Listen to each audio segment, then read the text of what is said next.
नमस्कार साथियों, स्वागत आपका बिहार न्यूज में। चलिए बात करते हैं बिहार की बड़ी खबरों के बारे में, लेकिन उससे पहले अगर आपने चैनल को सब्सक्राइब नहीं किया तो सबसे पहले चैनल को सब्सक्राइब करके बेल नोटिफिकेशन ऑन कर दें, वीडियो को लाइक कर दें ताकि आने वाले जरूरी अपडेट्स आपको सबसे पहले मिलते रहें। तो चलिए बढ़ते हैं खबरों की ओर।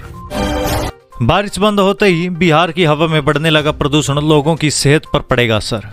बारिश रुकते ही बिहार की हवा में प्रदूषण बढ़ने लगा। हालांकि अभी ये खराब के स्तर पर नहीं पहुंचा है, लेकिन संतोषजनक के मानक को पार कर गया है। प्रदूषण का स्तर बारिश के दौरान 50 एयर क्वालिटी इंडेक्स से नीचे था, अब 145 इंडेक्स पर पहुंच गया है। इसे आप ऐसे समझ सकते हैं कि अगर ये इंडेक्स 50 से नीचे रहता है तो सबसे अच्छा, 200 तक संतुलित माना जाता है। अगर 50 से नीचे रहता है तो ये सबसे अच्छा ही माना जाता है। 100 से 200 के बीच AQI संतुलित और 200 से 300 के बीच खराब माना जाता है। इधर बिहार के मौसम वैज्ञानिक डॉक्टर सुनील कुमार ने बताया कि जिले में 23 अक्टूबर के बीच आसमान साफ रहने की संभावना है, बारिश के आसार नहीं है।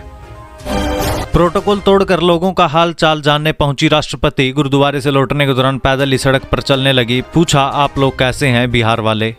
अशोक राजपथ के रास्ते में भगत सिंह चौक के पास प्रोटोकॉल तोड़कर राष्ट्रपति द्रौपदी मुर्मू ने बुधवार को आम लोगों से मुलाकात। राष्ट्रपति ने इस दौरान बैरिकेडिंग के बाहर खड़े लोगों का हाथ जोड़कर अभिवादन भी किया। पैदल चलते हुए वहां मौजूद लोगों से राष्ट्रपति ने पूछा आप कैसे हैं बिहार वालों। दरअसल पूर्व से निर्धारित कार्यक्रम के मुताबिक राष्ट्रपति गुरुद्वारा गई थी। वो गुरुद्वारे में मत्था टेकने के बाद लौट रही थी। उसी समय अचानक उनका काफिला रुक गया और वो पैदल ही सड़क पर चलने लगी। राष्ट्रपति को पैदल चलता देख वहां मौजूद हर कोई अचंभित हो गया। नीतीश कुमार ने भाजपा नेताओं की तरफ इशारा कर कहा, जब तक जिंदा रहेंगे आप लोगों के साथ संबंध रहेगा। सीएम नीतीश कुमार ने गुरुवार को बीजेपी नेताओं की तरफ इशारा करके कहा कि छोड़ो ना यार, हम लोग कोई अलग थोड़ी हैं, जब तक हम जीवित रहेंगे हमारी दोस्ती रहेगी। वह मोतिहारी के गांधी सेंट्रल यूनिवर्सिटी के दीक्षांत समारोह में बोल रहे थे। इसके पहले मोतिहारी से भाजपा सांसद राधा मोहन सिंह ने यूनिवर्सिटी के लिए पीएम मोदी को धन्यवाद दिया। कहा कि तब के केंद्रीय मानव संसाधन मंत्री प्रकाश जावड़ेकर ने यहाँ पढ़ाई शुरू कराई थी। इसके बाद सीएम नीतीश बोलने आए, उन्होंने फिर यूनिवर्सिटी बनने की पूरी कहानी सुनाई। शिक्षक भर्ती रिजल्ट के खिलाफ सुप्रीम कोर्ट जाएंगे बीएड अभ्यर्थी। याचिकाकर्ता बोले, सुप्रीम कोर्ट में रीट याचिका पेंडिंग होने के बावजूद रिजल्ट जारी करना गलत। बीपीएससी की ओर से ली गई 1,70,000 पदों के लिए शिक्षक भर्ती परीक्षा का रिजल्ट जारी कर दिया गया है। बिहार प्रारंभिक युवा शिक्षक संघ के प्रदेश अध्यक्ष दीपांकर गौरव इसके खिलाफ सुप्रीम कोर्ट जाएंगे। उन्होंने कहा कि सुप्रीम कोर्ट में रिजल्ट को चैलेंज करेंगे। उम्मीद है कि सुप्रीम कोर्ट से हमें न्याय जरूर मिलेगा। गोपालगंज में 19 योजनाओं का डिप्टी सीएम ने किया शिलान्यास। गृह जिला में तेजस्वी ने की थावे मंदिर में पूजा, कहा मेडिकल कॉलेज का भी जल्द होगा कार्य।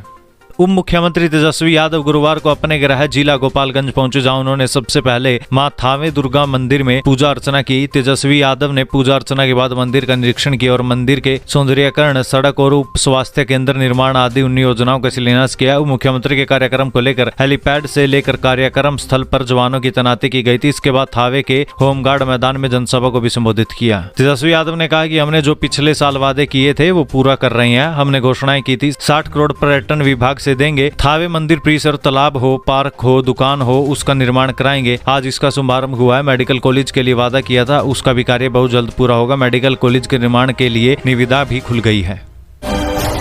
चुनाव से पहले महागठबंधन ने नेताओं को किया सेट। 37 जिलों में 20 सूत्रीय कमेटी बनी। जेडीयू और आरजेडी के नेताओं को ज्यादा फायदा, लेफ्ट और कांग्रेस को कम।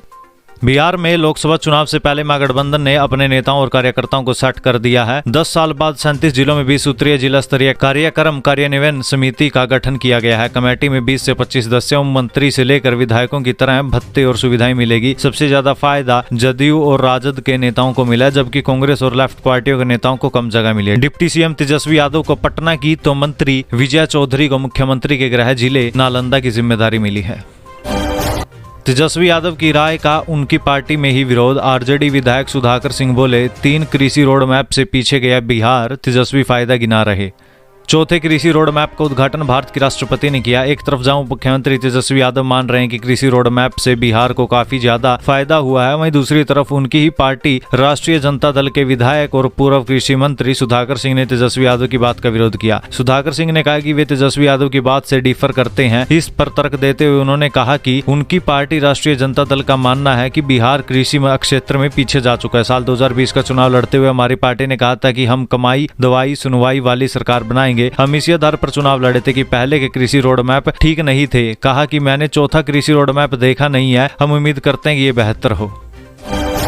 दुर्गा पूजा को लेकर पूरे बिहार में पुलिस अलर्ट, जिलों में 12,500 जवान और बीएसएफ की 33 कंपनियां तैनात।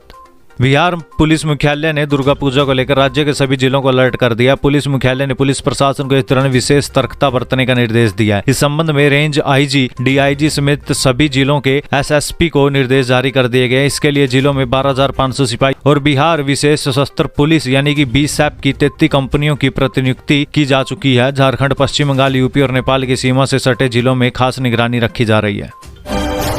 मैथिली भाषा के साहित्यकार पंडित गोविंद झा के 102 साल की उम्र में निधन, साहित्य जगत में शोक की लहर।